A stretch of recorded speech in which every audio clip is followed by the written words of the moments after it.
Nigel, welcome to the Meister Online. And I'm delighted to be online. So, tell us about your musical journey, where you began, how you began. You've already told me earlier on that you can remember having to reach up to the piano keys. Oh, aye. Yes, I did. And because, I was attracted by the sound and also climbing up onto the piano stool and things like this. And always the piano is well, with the range of notes, I just was intrigued and enthralled with that. So was your beginning, because you're very much somebody who believes in the sound and the ear and hearing things. Was your beginning messing around on the keys and exploring? Was it an exploratory journey? Yeah, making up music. I didn't know that, and I was just the only person that sort of did that. It's like sight. When you look at something and you see a colour, you imagine everybody sees the same colour, and it's then you're attracted to make things. And I remember sitting. I was sort of enjoying one hand, and I can remember the morning when suddenly my left hand became part of making the music. I was really small, I don't know, 3, perhaps even 2, because I can remember 2 things in my life. One is sitting at the piano and making music, and the other was walking on my first birthday from one chair to the other where my father was sitting, and I can remember that as vividly today as it was then. And I can always remember sitting at the piano and the joy of being able to play. And I think I found how to play the national anthem. That was one of the first things that I can remember, because it was a tune in those days that you heard all the time. Mm. Even you knew when the television was finishing, because it always finished with the national anthem. You went to the cinema, and before you left, if you were infirm, you were going to hear the national anthem. But people used to try and rush out before the national anthem started at the end of every film. So where did you go from this early exploratory journey, where even at an early age you're finding using 2 hands interests you? Where did you go to something more formal? Piano lessons. And I went for my first piano lesson. It was a Good Friday. That was the only time a very good piano teacher in our locality here in Burbage and Hinckley. And I went there because the family were friends with my mother and my family. So I went, and they went and explored. And I remember, as I said a little earlier to you, about the book, which was By a Broom.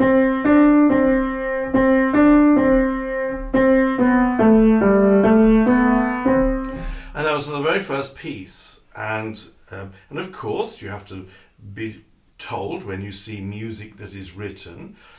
Well, it was the first time I'd seen music written, and I just played and made sound. So when told, after I'd perfected this piece in the week, you can colour in the picture of this girl and her broom on the other side, and I think the book is still available to this day. So that was the very beginning of seeing notation. Then, a bit later on, when you get to grade 1, as you have to do, and you are going to have an oral test. And so, now, this is the key chord. Now, this is the note you're going to hear. This is G. And I remember saying to my piano teacher, "Yeah, I know it is."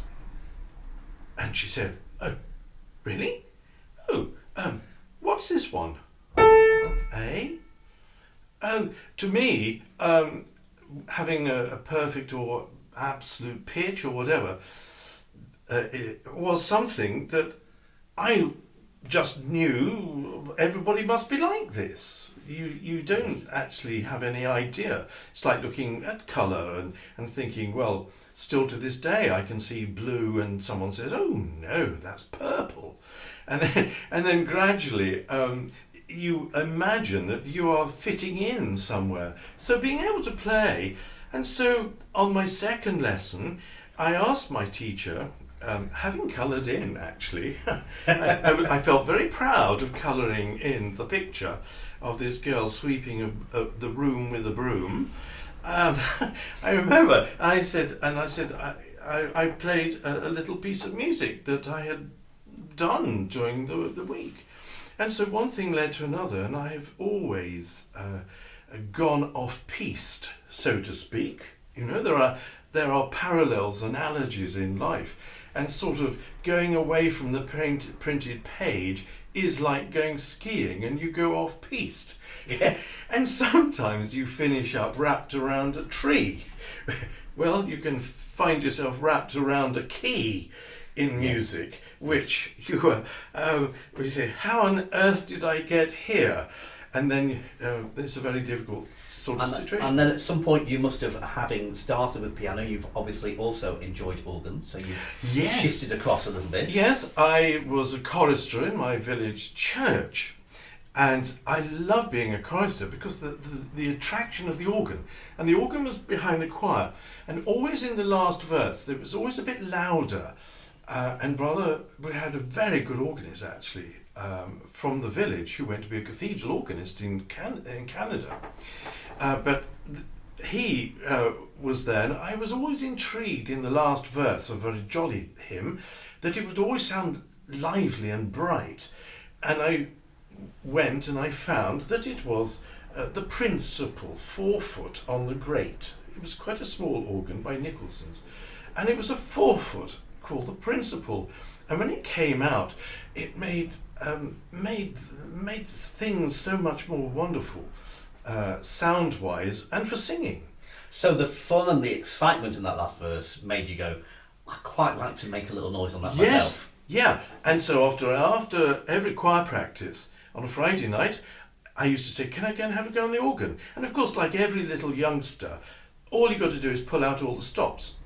While my father was trying to talk to the organist, and then the organist would come and say, oh, please, oh, really, you know, organists don't find a gamba to start with, do they? Or anything lieblich. So the passion for loud was there from the beginning. Of course it is. And the analogy is that when you're a teenager, and before you want a bike. Okay, you want a bike that really goes, you know, a mountain bike these days or something like that, you know. Lots of gears. You don't want one which just pedals. You wanted gears, you wanted things where the chain would come off because you'd done things that you shouldn't. That's where top trump cars became great, isn't it? It's always the best or the biggest or the fastest. That's right. That's right. And the analogy is you're still with youngsters. They want to play fast and loud and everything. And there's nothing more beautiful than sort of,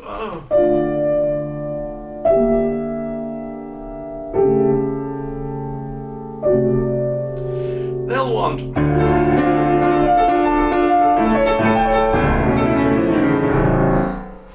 And if you have them, oh no, I don't like that. They want this. They want it. Well, because the first, yeah. So after the bike, what do you have? I want a motorbike, and you see them in the village going outside my window, going up and down. You know, and then a car.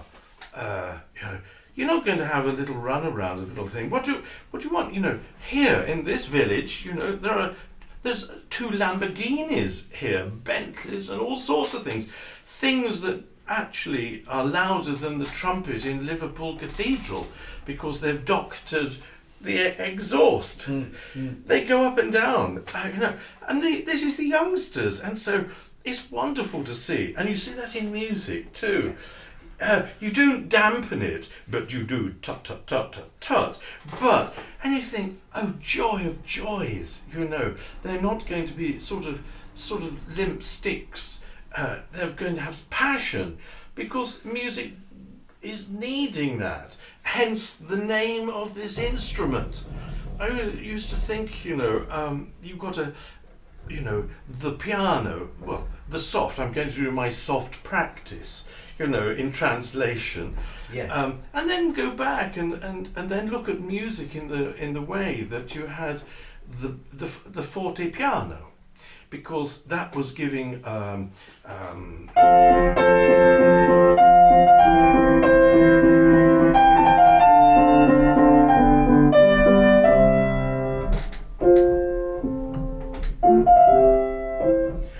so in music you see exactly what it is, and your forte and your piano, and then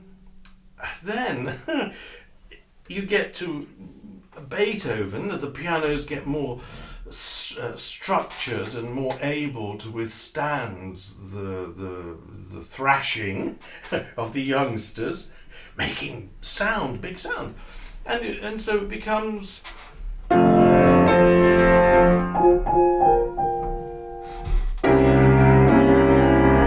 From the forte, then we have the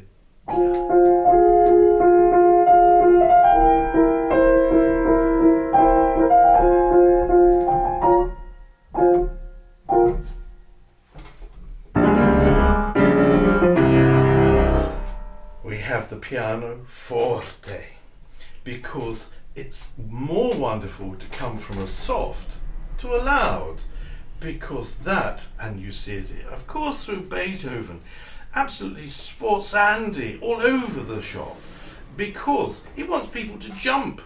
It's a joy to enliven the conversation and the music making in a salon. He was the man of drama, wasn't he? Of course. The man of drama. I know. And of course you did that. You can imagine a sort of an émigré princess in somewhere, and he's playing, as Chopin would do as well. Oh, Ludwig! Oh, you did frighten me.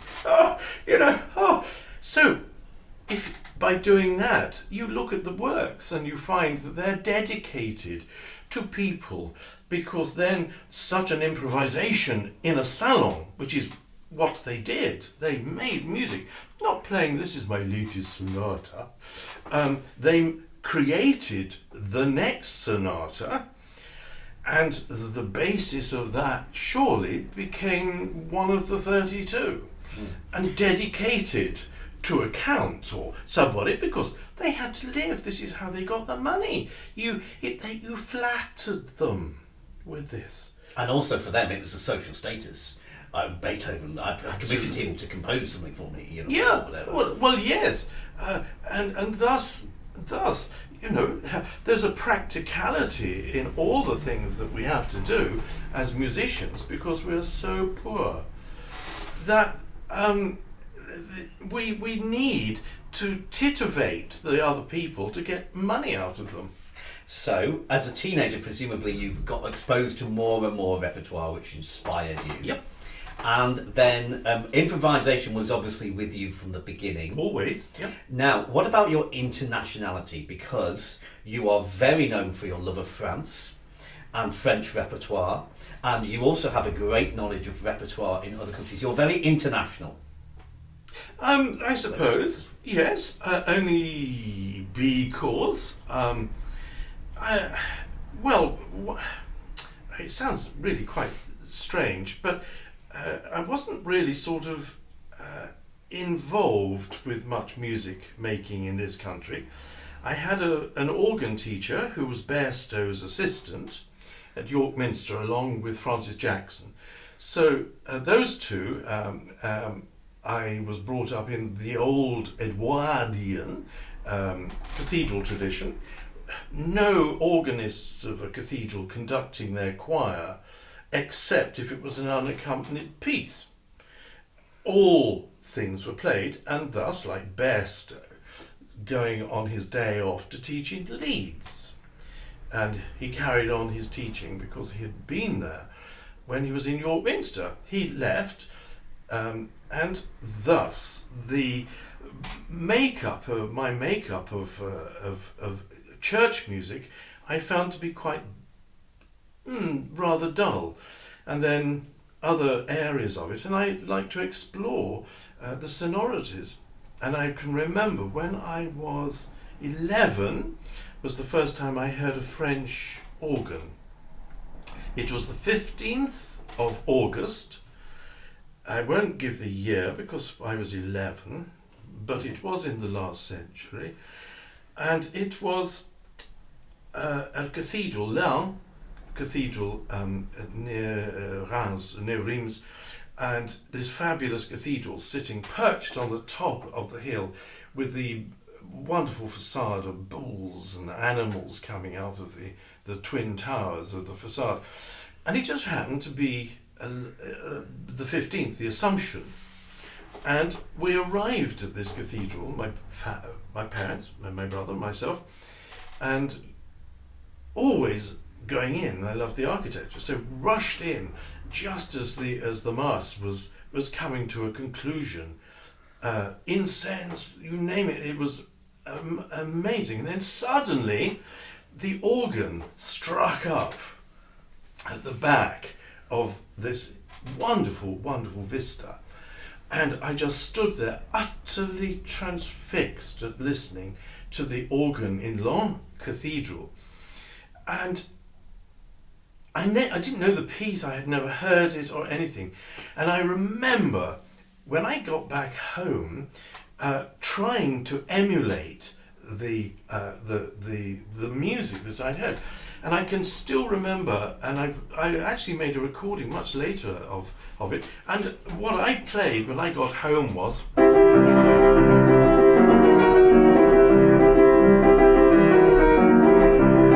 something like this, and actually what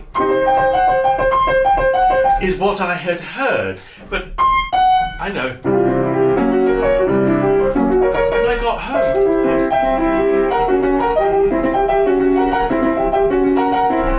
and just that I found a more contemporary than Boilement, and so therefore it was 3-4 years after that in my local church of St Mary's, which so happens to be one of the only 3 churches in the country here in England are dedicated to the Assumption. And there was a friend, and also now the organist who plays in my village now. They were playing this piece when I went into the church, and this was what I heard in France. And then, of course, ta-ti, ta-ta-ta-ti, the sort of then the other movements and things from this. And I remember then John Berthelot, who had just ordered his new instrument for Blackburn Cathedral. He was taking an RSCM singing course at Westminster Abbey when Gerald Knight was indisposed. He was doing it, but this lad who had gone to Blackburn was so happy that he was having this new organ and was telling us all about it. And of course he did a little recording of it, and the first thing that he played, I think, on it was the first movement of the Boulman Suite. And thus just listening and being attracted by just that sort of I just thought it was absolutely fantastic. Now, you look at it and you analyse it, it's a little vapid, but like most of the things that people rather enjoy, it's the instrument that sometimes makes it.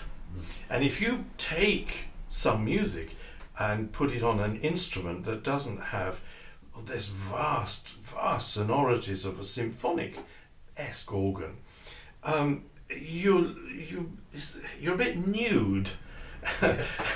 in fact, it needs clothing, and it gets clothed by the registration, which is something. So one of the joys of always enjoying in the music from other centuries is that you don't want huge organs to play it on. The music itself is full of texture. The texture of it,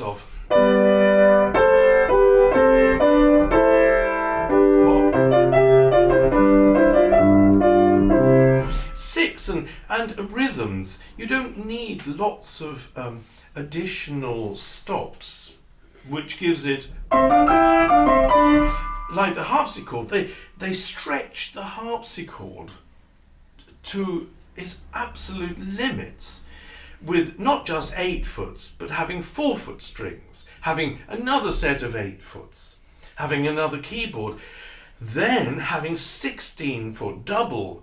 So by playing one note, you're having that, having this twice and that one. So the excitement of playing Scarlatti sonatas.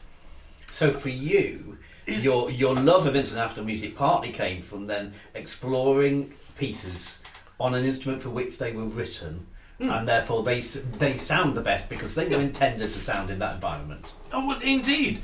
And then when you come to transport, say, Scarlatti sonatas onto the piano, and everyone that plays Bach on the piano is actually doing a transcription, because it obviously, for harpsichord. yeah, absolutely belongs to one is a stringed instrument and the other one is a percussion.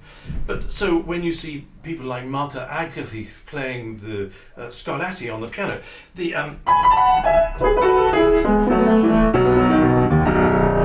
you have to make the fingers and you're transcribing it. But on the harpsichord, you've got the extra strings, you've got this. And you don't have the opportunity of making loud and soft except with other keyboards. So let's talk about another part of your career. So you are very well known for teaching organ scholars at Cambridge and Oxford, Royal Academy. In the past. Yes. In the past. In the past. Yes. Yes. But the fact that you did that comes from the fact that you became really well known for what you were doing and recognised for not just your playing and improvising, but also for your teaching. How did that part develop? Well, being thrown in at the deep end for a start, going and hearing the people on the continent with summer schools and things like this. Perfect examples like Haarlem, and then at Alkmaar, and then there are others like Guy Bouvet and Romain-Moutier, which I didn't go to, but know very easily, and other places, and you met people who were international people themselves and still are. They held positions, but not. They were well. It was. When I went to see these people, it was like opening the windows in a heat wave. They let the air in and the hot out. It was wonderful, and they had so much knowledge, which round a coffee table, you learn as much round a coffee table with somebody as you did up in an organ loft. And quite often in the organ loft, it was to do with the actual stops and registration of things. But the actual music was frequently discussed in a much more open way. I used to find that it was so terrifyingly, an ether society that I was brought up with in this country. And well, to be frank, I was told once by some eminent person in this country, the reason why you're not particularly liked, Nigel, is that everyone's so bloody jealous of you. And I didn't know that. I was just me. And just like when you're playing, when you're young, you just played. You just enjoyed doing it. Yes. You don't do it to impress. No. That's the thing. And the last thing that one wants to do, you want to say to people at a concert, this is a marvellous piece, this is fantastic, and it goes so well on this instrument.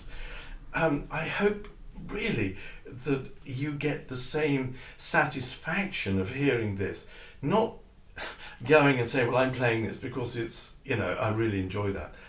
It's going to be quite flash, and I put this. It's sometimes being,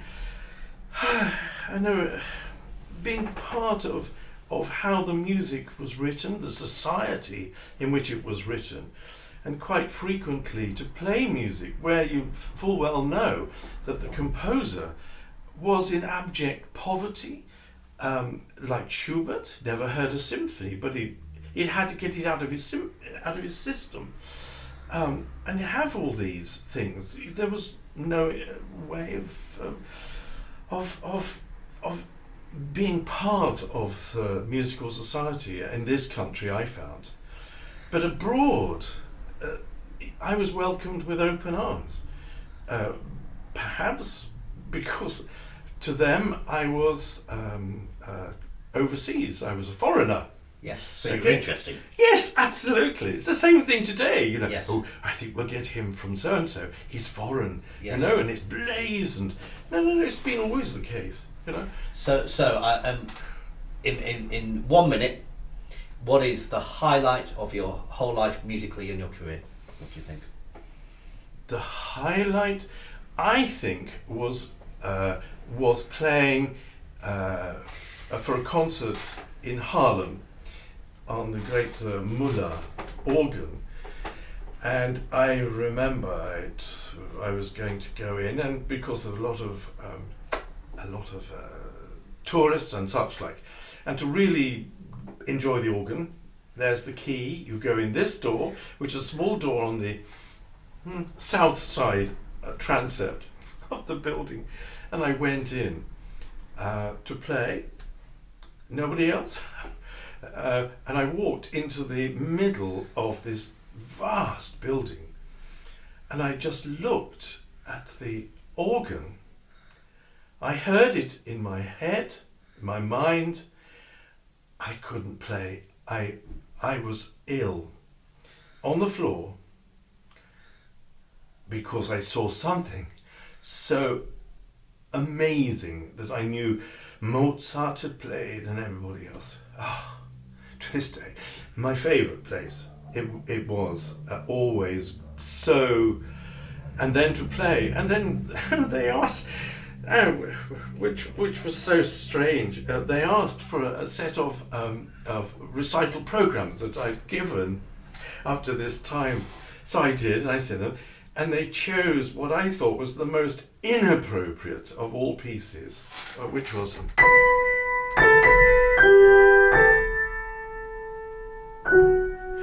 Which is the beginning of the Glasenov's fantasy that Glasenov wrote for Dupré.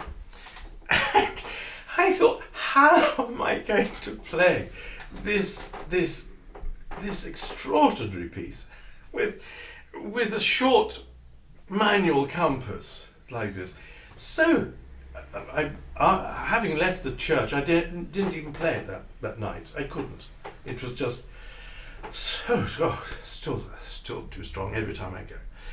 And the next day, my registrants went with me to deal with this, and I said, "How is this?" "Oh no!" And the organist now of the Bavo is one of the little registrants. He was a teenager, and he said, "Oh, when we get to this bit, we'll pull out this. Don't worry, you play. We'll register." Well, it was broadcast. Somewhere there's a recording of me playing the Glasenov there, and it was absolutely a magical experience to do this. But they knew the organ, I didn't, and this was really coming brick wall moment of actually playing music on an instrument where you really had to use your imagination. That was the highlight, and I never even played the organ. So Nigel, let's leave us with imagination. Thank you very much. Yes. Imagination.